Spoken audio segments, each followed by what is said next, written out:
जय हिंद दोस्तों आज हम यहाँ पर पढ़ेंगे मध्य प्रदेश के गठन के बारे में, क्योंकि आज है 1 नवंबर। ठीक है, तो 1 नवंबर को ही मध्य प्रदेश का गठन हुआ था, निर्माण हुआ था या फिर बना था। राइट, तो इस तरीके से यहाँ पर मध्य प्रदेश का एक तरीके से बोलो तो आज क्या है, जन्मदिन है।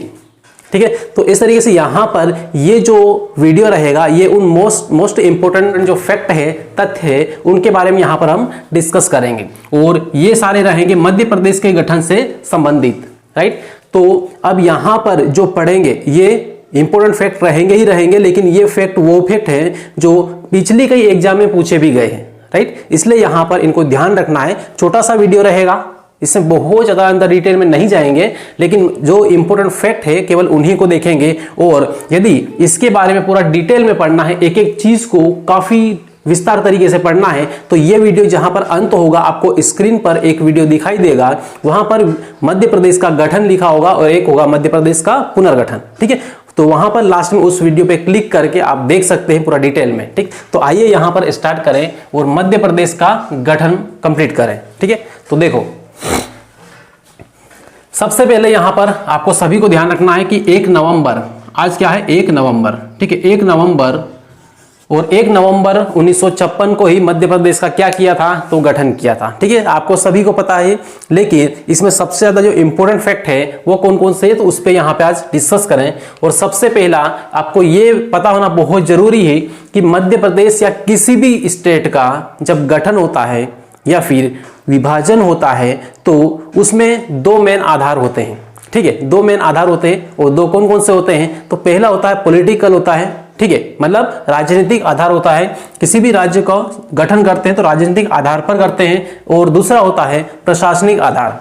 ठीक है, अब ये 2 आधार क्या है, या तो राजनीतिक के आधार पर एक राज्य को अलग कर देते हैं या फिर प्रशासनिक आधार पर एक राज्य को अलग कर देते हैं, अलग अलग राज्य बना देते हैं। कैसे, जैसे पहले 2000 से पहले की हम बात करें तो मध्य प्रदेश और छत्तीसगढ़ क्या था, एक ही था। ठीक है, एक ही था, लेकिन एरिया बहुत बड़ा था, एरिया बहुत बड़ा था। और जब कोई भी एरिया बहुत बड़ा है तो उसको संभालना थोड़ा सा मुश्किल होता है। ठीक है, वहां की जो व्यवस्था है उसको बनाए रखना थोड़ा सा मुश्किल होता है, तो इसलिए यहां पर क्या किया, अलग अलग 2 राज्य बना दिए, एक मध्य प्रदेश दूसरा छत्तीसगढ़। लेकिन उसके बारे में हम बाद में ये डिस्कस करेंगे। उससे पहले यहां पे देख ले, राजनीतिक आधार पर यहाँ पे 4 अलग अलग स्टेप्स हैं, 4 अलग अलग चरण हैं, जिस पर हम एक एक करके समझेंगे किस तरीके से गठन किया, अलग अलग टाइम में किस तरीके से मध्य प्रदेश को अलग अलग नाम दिया या फिर अलग अलग उसके टुकड़े हुए। ठीक है, तो देखो सबसे पहले यहां पर लें तो ब्रिटिश काल की बात करें, 1818 से लेके 1947 तक। ठीक है, 1818 से लेके 1947 तक यहां पर मध्य प्रदेश का जो भूभाग है, एरिया है, ठीक है, था पहले। उस टाइम ब्रिटिश कालीन मतलब ब्रिटिश सरकार की हुकूमत थी, उनका पूरा कंट्रोल था। ठीक है, तो इस तरीके से यहां पर 1818 से लेकर 1947 तक किनका यहां पे साम्राज्य रहा या फिर राज रहा, तो ब्रिटिश का रहा। ठीक है, ब्रिटिश सरकार का, अंग्रेजों का रहा था। तो इस तरीके से यहां पर इसके बारे में पूरा डिटेल में हम इधर की साइड यहां पर देखेंगे, लेकिन थोड़ा सा आगे देखें तो इसके आगे बढ़ेंगे तो 1947 से लेके 1956 तक, 1947 से 1956 तक स्वतंत्रता के पश्चात। ठीक है, जब देश आजाद हुआ 1947 में, तो आजादी के बाद में जो कंडीशन रही मध्य प्रदेश की वो कैसी रही उसके बारे में यहां पर हम देखेंगे। राइट, और उसके बाद जब 1956 आया उसके बाद में फिर क्या हुआ, तो यहां पर तीसरे नंबर पे देखें, यहां पर मध्य प्रदेश का गठन 1 नवंबर 1956 को हुआ। ठीक है, 1 नवंबर 1956 को, तो यहां पे मध्य प्रदेश का क्या हुआ, गठन हुआ। राइट, तो इस तरीके से यहां पे ये कंडीशन थी पूरी। और इसके बाद में यहां पर आगे बढ़े तो चौथे नंबर पे जो पॉइंट है, चौथा वाला है, ये है मध्य प्रदेश का विभाजन। मतलब यहां पे 1 नवंबर 1956 को मध्य प्रदेश का गठन तो हुआ, ठीक, लेकिन थोड़ा सा और आगे बढ़े तो उसमें 1 नवंबर 2000 को क्या हुआ, मध्य प्रदेश को फिर से अलग अलग टुकड़ों में तोड़ दिया गया। राइट, शुरुआत में भी अलग अलग टुकड़ों में था जब अंग्रेज थे उस टाइम, फिर बाद में जब गठन हुआ सबको मिला के एक मध्य प्रदेश बना, लेकिन सन 2000 में फिर से अलग अलग टुकड़े कर दिए गए। राइट, तो इस तरीके से यहाँ पे चारों पॉइंट है, इन चारों पॉइंट को लेके यहाँ पर डिस्कस करेंगे। ठीक, तो अब यहां पर देखें आगे, ब्रिटिश कालीन मध्य प्रदेश, ठीक है, ब्रिटिश कालीन मध्य प्रदेश मतलब जिस टाइम ब्रिटिश थे, अंग्रेज थे, उस टाइम का मध्य प्रदेश किस तरीके से था या फिर वहां की शासन व्यवस्था कैसी थी, ठीक है। तो यहां पे ये देखें तो 1818 से लेके 1947 तक एमपी मतलब मध्य प्रदेश ये 3 अलग अलग टुकड़ों में बटा हुआ था, ठीक है, 3 अलग अलग टुकड़ों में बटा हुआ था। तो यहां पे 3 भाग कौन कौन से, ये देखें, यहां पे सबसे पहला है पार्ट ए और दूसरा वाला है पार्ट बी,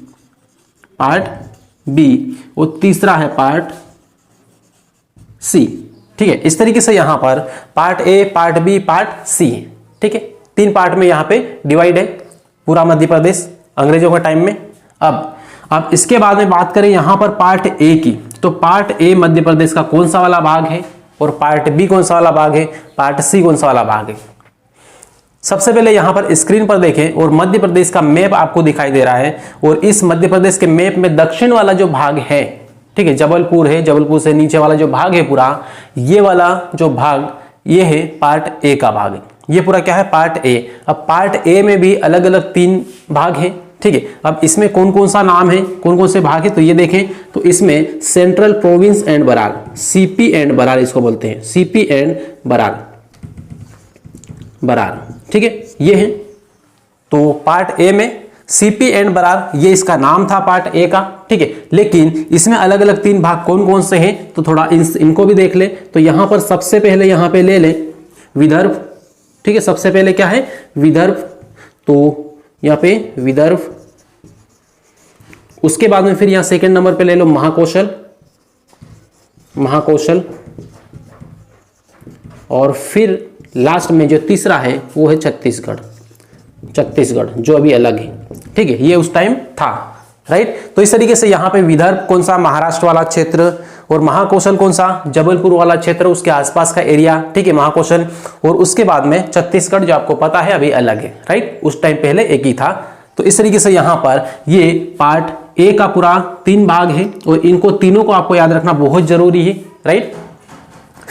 फिर यहां पर आगे बढ़े तो यहां पे इसमें जो पार्ट बी है, इसके बारे में बात करें तो पार्ट बी कौन सा वाला है, फिर से यहां पर मैप में देखो, और इंदौर से ऊपर वाला भाग है, उसके बाद में फिर भिंड, मुरैना, ग्वालियर वगैरह चले जाओ, तो ये वाला जो भाग है ये किस में है, तो ये पार्ट बी है, ठीक है। और बाकी उधर रीवा, सतना, शहडोल वगैरह उधर वाला जो क्षेत्र है, और इधर जो भोपाल है, भोपाल को पार्ट सी में मिलाया गया था, राइट। भोपाल पहले एक अलग रियासत थी लेकिन पार्ट सी में उसको मिला दिया गया था। तो इस तरीके से यहाँ पे भोपाल से उधर की साइड हम देखें, जो पूर्वी एरिया है वो किस में था, पार्ट सी में था, राइट। तो यहां पर इसको जो पार्ट बी है इसको मध्य भारत भी बोलते थे, मध्य भारत,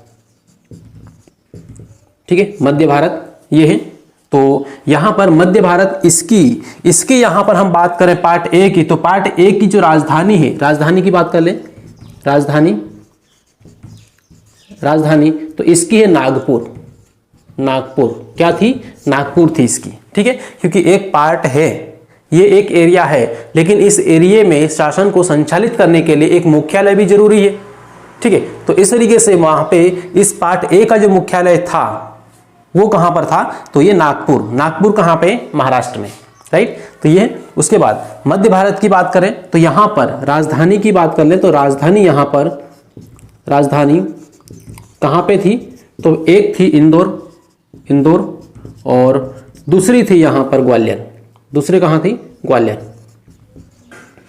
तो इस तरीके से 2 राजधानी यहाँ पे थी इसकी, पार्ट बी की, ठीक है। पार्ट ए की तो एक ही है, नागपुर थी, लेकिन पार्ट बी की जो राजधानी है वो 2 है, एक ग्रीष्मकालीन और एक शीतकालीन, ठीक है। तो इस तरीके से यहाँ पे ग्रीष्मकालीन कौन सी और शीतकालीन कौन सी, तो ये वाली जो इंदौर है ये है ग्रीष्मकालीन, ये कौन सी है, ग्रीष्मकालीन। और बाकी जो ठंड के टाइम में इनकी जो राजधानी रहती थी ये कहाँ पर थी, तो ये थी ग्वालियर, ठीक है, ये शीतकालीन, ठीक है। तो इस तरीके से यहाँ पे 2 राजधानियां किसकी थी, पार्ट बी की, राइट। तो ये हुआ। अब इसके बाद में फिर बात करें पार्ट सी की, तो पार्ट सी की जो राजधानी थी वो कहाँ पे थी, तो ये थी रीवा, ठीक है। इसकी राजधानी कहाँ पर थी, रीवा और रीवा के आसपास का जो पूरा एरिया था ये क्या है, पार्ट सी में आता था, ठीक है। भोपाल भी किसमें मिला था, पार्ट सी में, राइट। तो इस तरीके से यहाँ पर ये है। और अब बात कर ले यहाँ पर इनके अलग अलग तीनों के मुख्यमंत्री कौन थे, ठीक है। तो यहाँ पर सबसे पहला आपको पता होगा जो पार्ट ए है, तो पार्ट ए का सबसे पहला या फिर एमपी का सबसे फर्स्ट जो सीएम था, मुख्यमंत्री था, कौन था, तो ये थे पंडित रविशंकर शुक्ल, ठीक है। तो यहाँ पर लिख लेते हैं पंडित रविशंकर शुक्ल, कौन, सीएम, यहाँ पे सीएम लिख रहा हूं, और रविशंकर शुक्ल, रविशंकर शुक्ल ये है। और उसके बाद में फिर बात करें हम यहाँ पर पार्ट बी की, तो पार्ट बी इनके जो मुख्यमंत्री थे, सीएम थे, वो सीएम कौन था, तो यहाँ पर थे लीलाधर सेठ, कौन, लीलाधर सेठ, लीलाधर सेठ, ठीक। तो इस तरीके से यहां पर पार्ट ए के मुख्यमंत्री पंडित रविशंकर शुक्ल, इनको एमपी का सबसे पहला मुख्यमंत्री भी माना जाता है, ठीक है। तो इस तरीके से यहां पे ये हुआ पार्ट बी का लीलाधर सेठ है। और उसके बाद पार्ट सी की बात करें तो पार्ट सी में कौन है, इसको यहां पर देख लो, तो यहां पर था शंकर दयाल शर्मा, कौन है, शंकर दयाल शर्मा, और एक और है शंभुनाथ शुक्ल, ठीक है। तो यहां पर इनके सीएम कौन से हैं ये भी देख लो। सीएम पहला वाला है शंकर दयाल शर्मा, ठीक है, शर्मा ये थे। और दूसरा वाला, दूसरा कौन था, तो दूसरा यहां पर है शंभुनाथ शुक्ल, शंभुनाथ शुक्ल, ठीक है। तो इस तरीके से यहां पे ये इनके सीएम थे, राइट। तो इस तरीके से यहां पे जो ब्रिटिश कालीन जो व्यवस्था थी ये पूरी इस तरीके से यहां पर बनी थी, राइट। अब ये बनने के बाद में फिर अब ये कहानी स्टार्ट हुई, ये जब खत्म हुई, जब अंग्रेज यहां से गए, देश जब आजाद हुआ 1947 में, उसके बाद में जब मध्य प्रदेश नया बना, तो उस टाइम कब बना, कैसे बना, तो थोड़ा यहां से देख ले। स्वतंत्रता के बाद में इंडियन के हाथ में पूरा एरिया आया, और 1956 में यहां पर 1 नवंबर 1956 को मध्य प्रदेश का क्या हुआ, गठन हुआ, ठीक है। तो इसमें जो यहां पर पार्ट ए है, इसको पूरा एमपी में मिला लिया गया, ठीक है। जब नया मध्य प्रदेश बना तो उसमें पार्ट ए को पूरे को मिलाया, लेकिन उसमें कुछ 8 जिले ऐसे हैं जिनको महाराष्ट्र को दे दिया। क्यों, क्योंकि मराठी जिले थे, ठीक है, 8 जिले मराठी थे। अब 8 कौन कौन से हैं, तो इसको आपको देखना है, और इसके बाद वाला जो वीडियो है उसमें आपको पूरा डिटेल में चीजें एक एक मिल जाएगी, अभी केवल आपको बोल के बता दे रहा हूं, ठीक है। 8 सबसे पहला यहां पर देख ले तो अमरावती देख लो, अमरावती है, वर्धा है, उसके बाद में ये नागपुर वगैरह ये है, ठीक है। उसके बाद में और भी चंदा वगैरह है, अकोला है, ठीक है, भंडारा है, ये सारे जो इसके आसपास का जो एरिया था, जो पूरा मराठी एरिया था, ठीक है, मराठी जिले थे, इसको कहां पर दिए, तो इसको दिए कहां पर, महाराष्ट्र में शामिल कर दिया। कब, 1 नवंबर 1956 की बात कर रहे हैं, ठीक है। और उसके बाद में फिर बात करें पार्ट बी, जो कि ऊपर वाला, इंदौर से ऊपर वाला भाग, ग्वालियर से इधर वाला भाग, ठीक है। तो इसमें क्या किया, जो राजस्थान का कोटा जिला है, ठीक है, राजस्थान का कोटा जिला है, कोटा जिले की एक सिरोंज तहसील, उसको विदिशा में मिला दिया गया, राइट। और एमपी के जो मंदसौर जिला है, मंदसौर जिले की भानपुर तहसील का एक गांव है, कौन सा, सुनेल टप्पा, कई बार पढ़ा है, सुनेल टप्पा को राजस्थान में दे दिया गया, राइट। इस तरीके से यहां पर पार्ट बी से लेन देन हुई।